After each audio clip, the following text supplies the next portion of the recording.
भगवान किसी को कहे कि भाई तुमने ये कर्म किया है, तुमको इस कर्म का फल मिलेगा। जैसे मांसाहारी लोग हैं, उनको यदि कहा जाए कि भाई अंडा जो तुम खा रहे हो, जिन एक जीवों की हत्या कर रहे हो, तो कहेंगे नहीं नहीं, ये तो अंडा तो शाकाहारी होता है।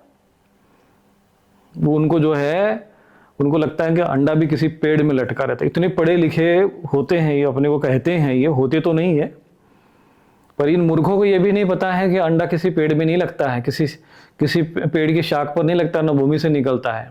जैसे कोई शाक माने सब्जी, क्या वो सब्जी की श्रेणी में है? और बड़ी बड़ी, अब जैसे मैंने देखा है कि एयर इंडिया की वेबसाइट पर लिखा हुआ है अंडा शाकाहारी है।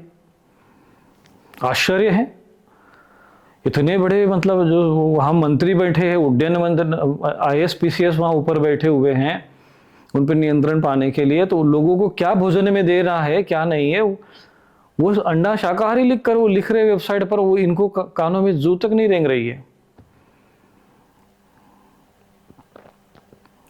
अरे नहीं, ऐसे कैसे हो सकता अंडा शाकाहारी? हमने कहा नहीं शाकाहारी, मतलब वो मानने को भी तैयार नहीं है कि वो किसी एक जीव है, उसमें गर्भ का एक मुर्गी का गर्भ है, वो गर्भस्थ शिशु है, वो छोटा सा बच्चा है, शिशु है, गर्भस्थ शिशु है वो, उसको तुम लोग उबाल कर मार देते हो और फिर उसको तुम अपने स्वाद के लिए खाते हो। क्या प्रकृति ने तुमको इसके लिए बनाया था? मनुष्य का शरीर तुमको इसलिए दिया था, पर क्या करे, तुमको अधिकार मिल गया है, खा लो।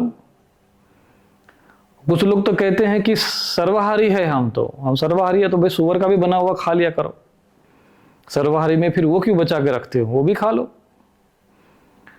ऐसे ऐसे तर्क देते हैं, ऐसे ऐसे अपनी बुद्धि विनाश करते हैं, क्योंकि इनको अधिकार मिला, मनुष्य को अधिकार मिला। तू जो है देव बन सकता है, तू पशु बन सकता है, तू पिशाच बन सकता है, तू राक्षस बन सकता है, तू असुर बन सकता है, कुछ भी बन सकते हो, तुमको अधिकार दिया हुआ है।